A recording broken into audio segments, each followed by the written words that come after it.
Welcome to the Productivity Podcast. Today, we're going to be talking all about electronic shelf edge labels, and I'm delighted to be joined by Claire Herbert, Managing Director at Herbert Retail, Alan Robertson, Program Manager at ScotMid Co-op, and Mark Bennett, Retail Transformation Project Lead at Southern Co-op. I'll say hello to you all, but we'll start with Claire. Hi, Claire. How are you? Hi, Simon. Very well, thank you. Good. Thanks for coming on. Hi, Alan. How are you doing? Great. Thanks, Simon. Nice to be on. And hi, Mark. Thanks for coming on. Hi, Simon. Thanks for the invite.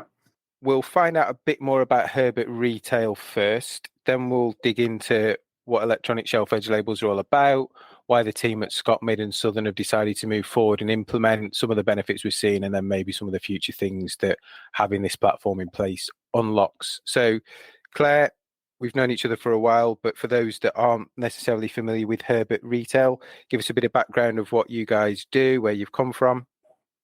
Yeah, so we are a retail technology integrator.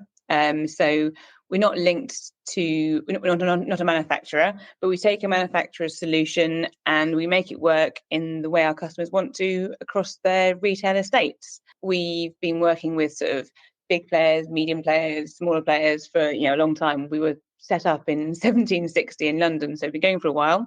So yeah, we're a retail technology integrator, but also a nationwide service provider. So we have a team of engineers around the country who help make the implementation take place. Let's focus specifically on electronic shelf edge labels. It feels like one of those technologies that's been around for years. RFID, it's kind of in that phase of or mold of it's been coming, been coming, it never arrives. I think I went to Portugal, I was talking the other night, 20 years ago, and it was there, and it was like, oh, it's coming, it's going to be great. But we've got two great case studies on the podcast today. But why has it taken so long? What's the challenge? I mean, you're right. I mean, we've been working for electronic shelf labels for over 10 years now, and it feels like one of those things that's always been around the corner.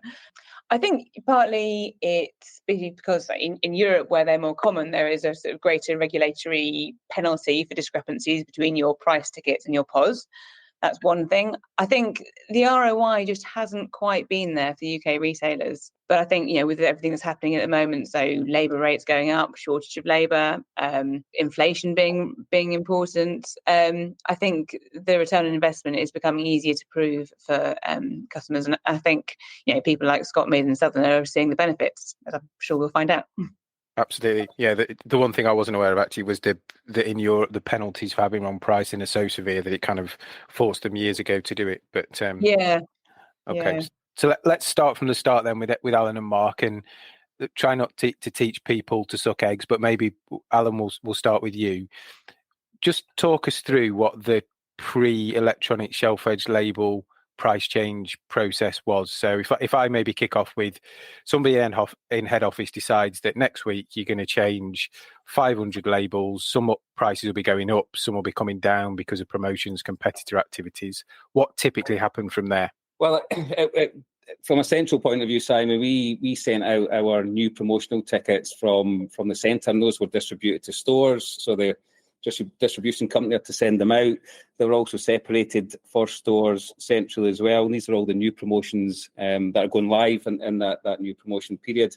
But what's happening back at store as well is they were having to take all the promotions that were ending had to be swapped out with the new label as well. And those were printed at store level. They had to be separated. They had to be sorted out. They then had to be kind of swapped. And it was quite a long task to do that, and obviously in terms of getting that accurate across the stores, which was really, really important. The store teams effectively just had to walk the store and swap those paper tickets out, and it was a job and a task that stores really didn't enjoy doing. It was just obviously having to go around, and it wasn't just the paper tickets; it was also the point of sale. So the paper tickets need to be changed, and then the stores would also be asked to print point of sale and also put out the point of sale that the central teams had sent out to them as well. So it was quite a long sort of manual task for stores to get a promotional changeover ready. Kind of key takeouts, lots of cost involved, shipping things and paper involved, lots of workload at a store level, and compliance tricky because you're kind of self-policing, aren't you, that you've put it on? Yep, absolutely. And Mark, was that a similar process in Southern?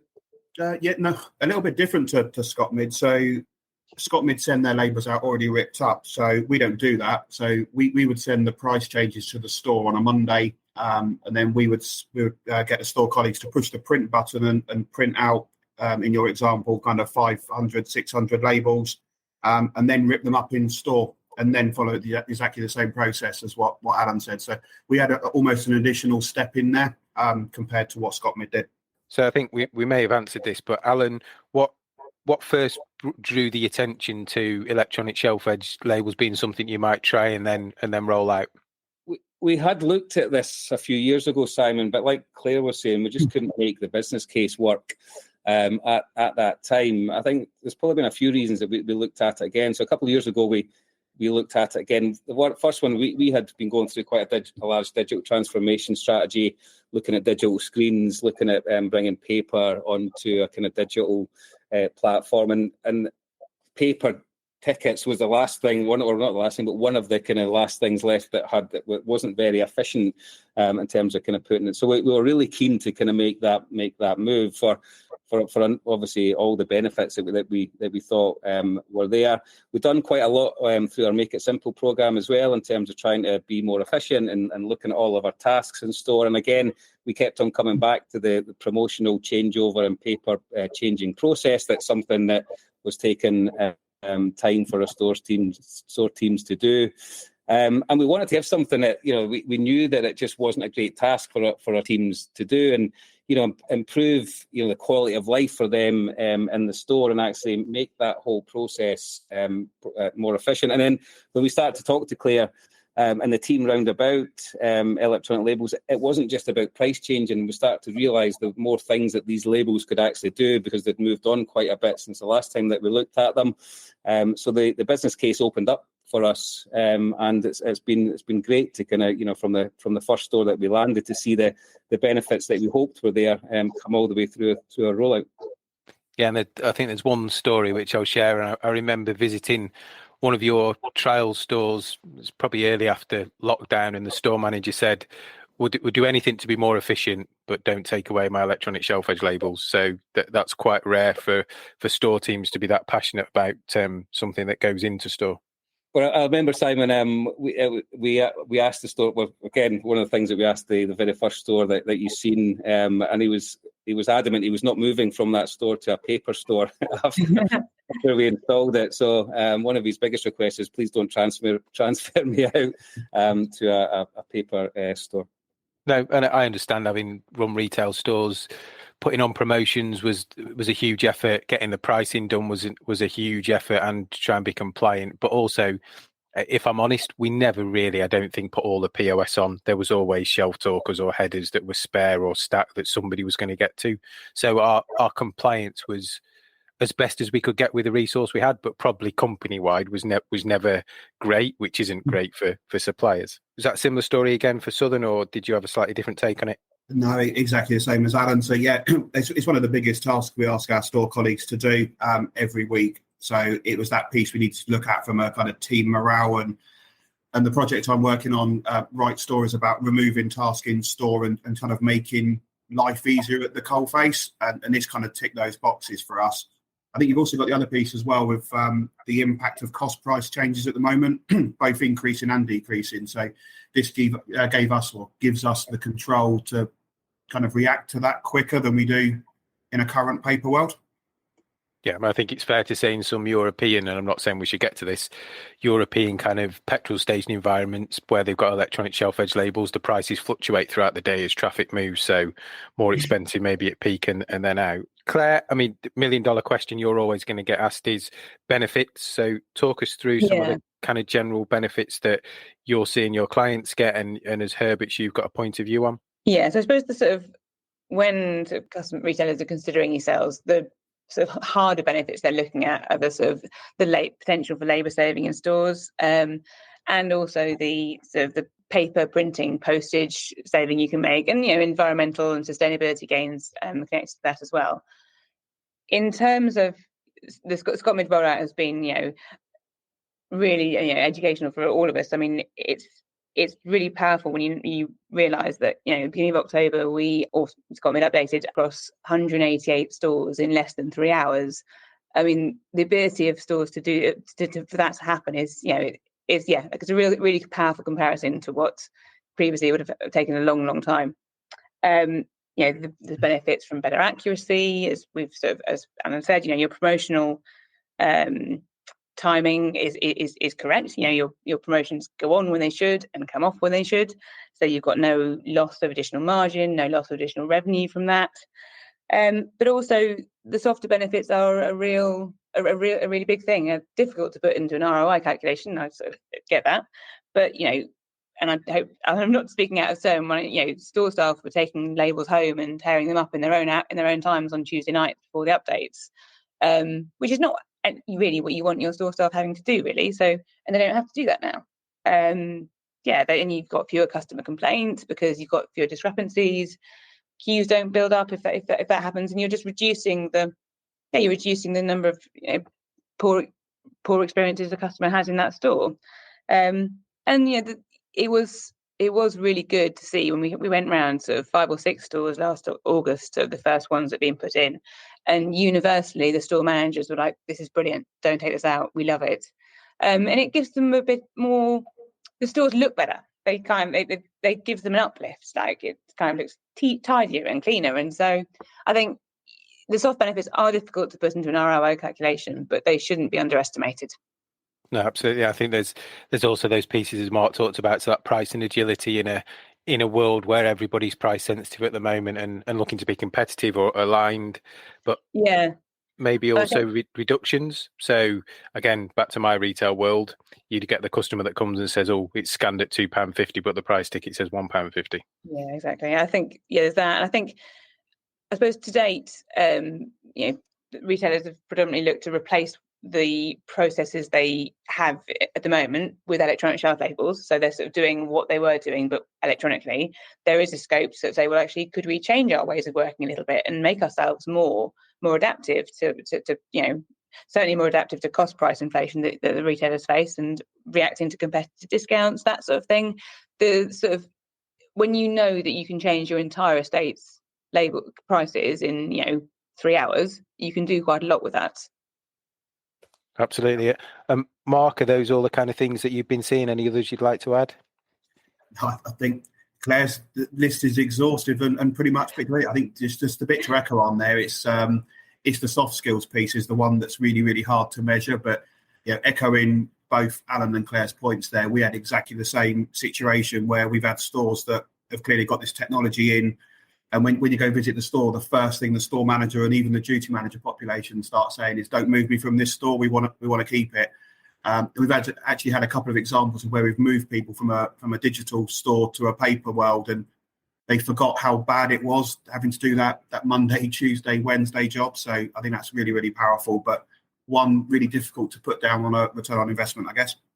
Yeah, absolutely. And Alan, do you echo those thoughts?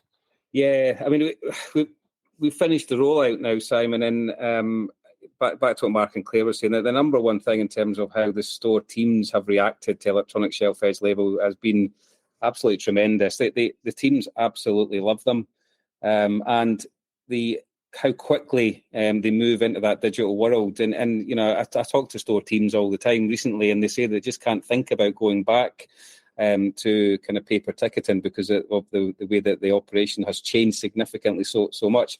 And I think the other bit in terms of the customer reaction that we've had has been really, really positive as well. We've worked hard to make the label much more simple than it was before. Our previous paper labels had a lot of data on there that was actually more for the colleagues and the customer. So because of the technology, and we can move some of the stock management type data or other bits of data that our store teams use, we've moved that onto a second page, which has allowed the customer facing page to be really simple. It's all about the price, the promotional message, and the description has been another kind of huge benefit for us. But there's a list of them in terms of, just general operations have become easier. Changing planograms has become more simple. So there's so many benefits that come along with the solution being deployed. Yeah, And just to give the listeners some context, when we talk about kind of savings, the kind of average in our data set of changing a label somewhere between 30 seconds and a minute, depending on your process. So you can see all of a sudden those numbers start to build up really quickly when you've got volume and scale of stores. And I think probably the other thing we've not mentioned to point out is, and I'm sure maybe Southern and ScotMid are slightly different. Head offices, back to my world, tend not to always get it right first time. So sometimes you can be changing a label 2 or 3 times because the price may be wrong, the font may be wrong, the unit pricing may be missing or wrong. So it's not all this many labels go out for price changes, this many gets put out. Sometimes you're revisiting the same one 3 or 4 times, although I'm sure you don't really experience that, Mark, do you? Not at all, Simon. Nor you, Alan. No. No, not at all, Simon. But I think what is good is, if we do pick something up, if a store picks something up, we can change that now in 188 stores instantly. Where if we did pick anything up previously, communication would have to go out, and then you'd have to get the store teams to go out and action a task. We're changing. We can make those changes instantly across all of our stores, and we can actually see that it's happened as well, which is a great thing. So having that level of compliance now is great. Yeah, and I think probably the one thing we've not mentioned is, as a supplier to Southern, to ScotMid, I have confidence now, or even 100% compliance confident, that you've got my products on offer. It's on a promotional end. We've agreed a volume uplift, and actually we're going to see that because everybody's got they open the store on the Tuesday, Wednesday, whenever it goes live, and now we've got the 50%, 25%, whatever it is off. Yeah, and I think, Simon, that the other bit is for the customer. The customer gets the promotional message right until the point of closure.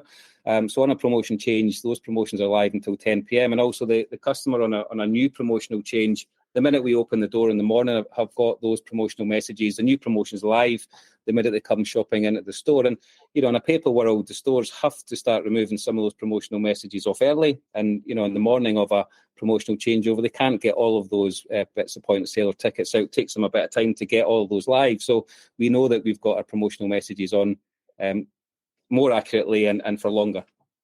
Absolutely. And Claire, just talk to us, if people are listening to this and thinking, sounds great, I need to get on the journey. How difficult a kind of project is this to do? I'd like to think, Herbert, make it easier. Yep. It's not, it's not completely simple. There are a number of things to kind of go through. So from a technological perspective, and we pride ourselves in making this journey simple, as simple as it can be and possible. So we've built middleware to sit between one system and the other system. We've sort of, we've made it easier. You need to have sort of your technology people on board, because obviously there's a lot of information in terms of pricing that needs to be fed into a different system. I think it's not simple, but it's worth it. I mean, the rollout for us for ScotMid took, how long did it take, Alan, in total? We finished it now, and we started in earnest we started in about spring, didn't we?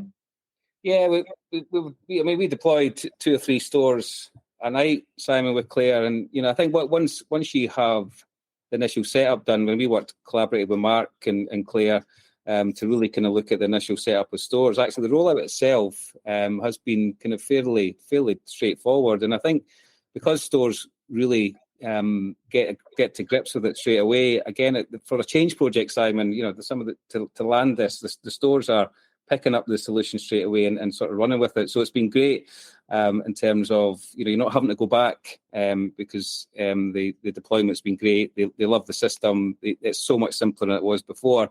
And actually, Claire's team's done a great job in terms of installation, which we've been doing overnight, and the stores walk in the next day and it's all complete. So I think once you've got the kind of technical bit done and you've got all that in place, actually the rollout itself has been, while it's been massive in terms of the number of labels. I mean, together we've deployed over 550,000 labels across all of our stores.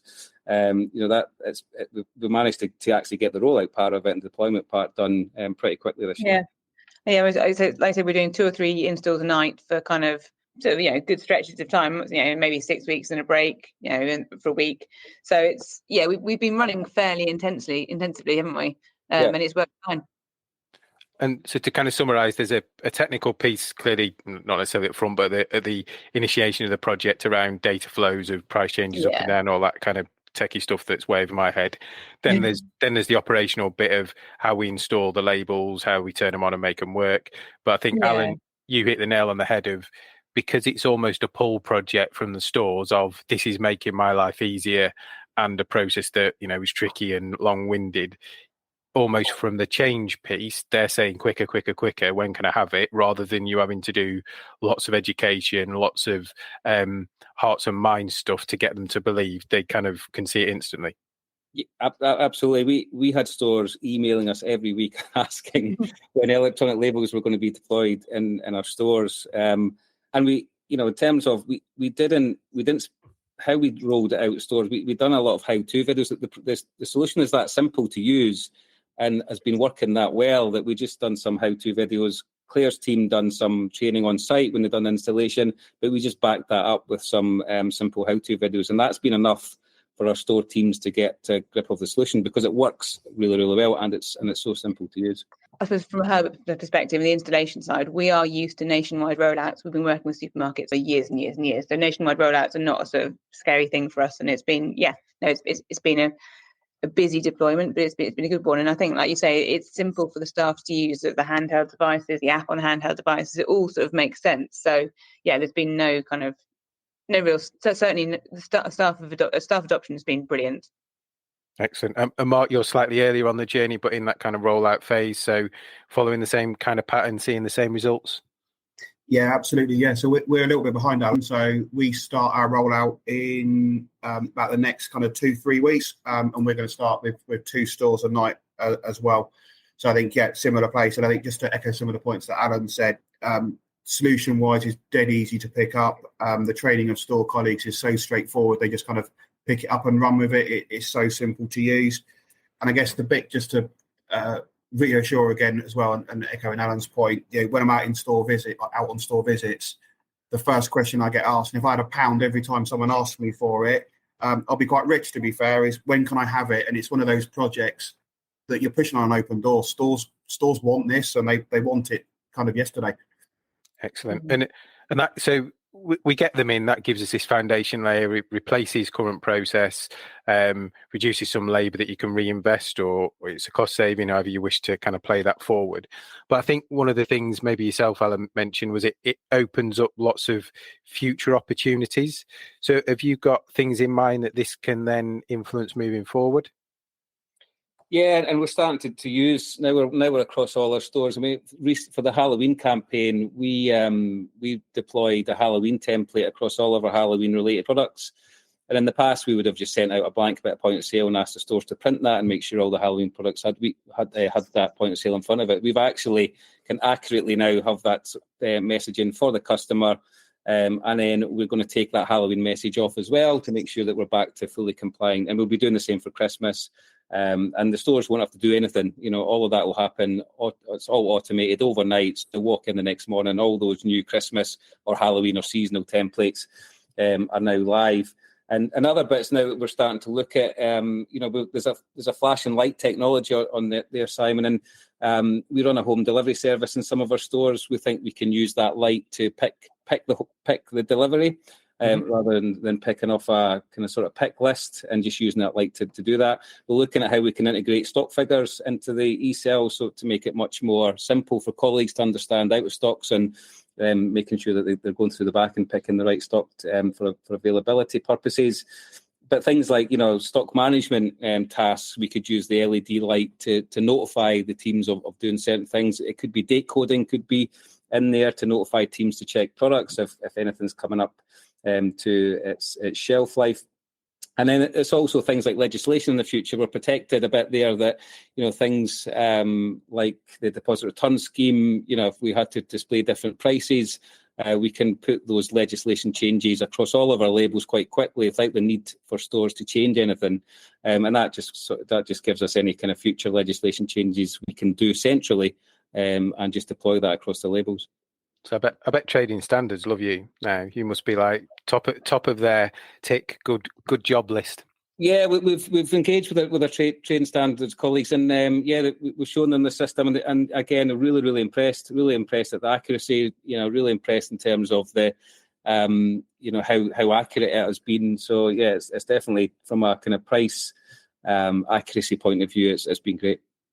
Excellent. So fundamentally, this has the opportunity to change the stock operation and simplify, lots of walk-in, lots of colleague down or wasted times. Are you on the same kind of journey, Mark, with thoughts at Southern in terms of what it could unlock for the future?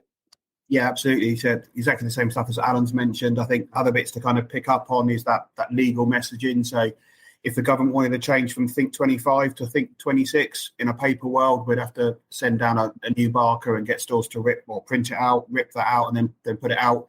And we've got no way of checking that's been done in this digital world. We can do that centrally and know that every store's now at Think 26, not Think 25, if that's what gets decided. A really good example was the kcal information that happened in the UK as well. So displaying calorie information on loose bakery products. In all the digital stores or the electronic shelf-edge label stores, we did that with no colleague interaction whatsoever. And in the paper world, they had to go and print another label out and go and put that next to the current price ticket. So, yeah, absolutely. I think this is just the start of the journey for us. Yeah, and it just takes me back to, again, many years ago in store when we had a VAT change, and that was just a headache. So, yeah, who knows where we're going to end up with VAT prices? But again, protected. Claire, any other bits that you guys are kind of working on behind the scenes that you think will be worth talking about? So I suppose Anne mentioned the pick by light. That could see a big boost in productivity on online shopping picking. There's also NFC possibility, so near field communication. So with a QR code on the electronic shelf label combined with a payment app, you could get a customer paying by phone by tapping a label. Yep. That's another potential. I think there's also other things like, some of the labels that we provide are 7.5 inches or 11.6 inches. Those are big labels. What is the possibility for revenue generation from FMCG companies on that? I'm not sure how far that's been looked into, but you've got to think actually, that's a nice big piece of real estate for someone to do some advertising on. So that's something to consider. I think something I was going to talk about is templates. Is that in the system there is a template designer, so it's not necessary, although depending on sort of customer abilities and sort of willingness to do this themselves, you can use a template designer for the retailer can design their own templates. So you don't need to keep coming back to us to get these things done. You can do them yourselves, which is again pretty powerful. Hopefully, by template you mean kind of the colours, the icons, graphics, all that kind of stuff. Yeah, like the designs of like a pumpkin for Halloween, for instance. So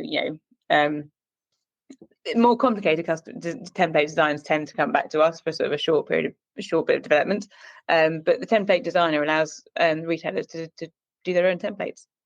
Yeah, we our marketing team now, Simon, are using the template designer. It's kind of been trained with their teams, and they're coming up with new designs now. And again, that's they deployed Halloween for us this year, so really straightforward for the teams to use.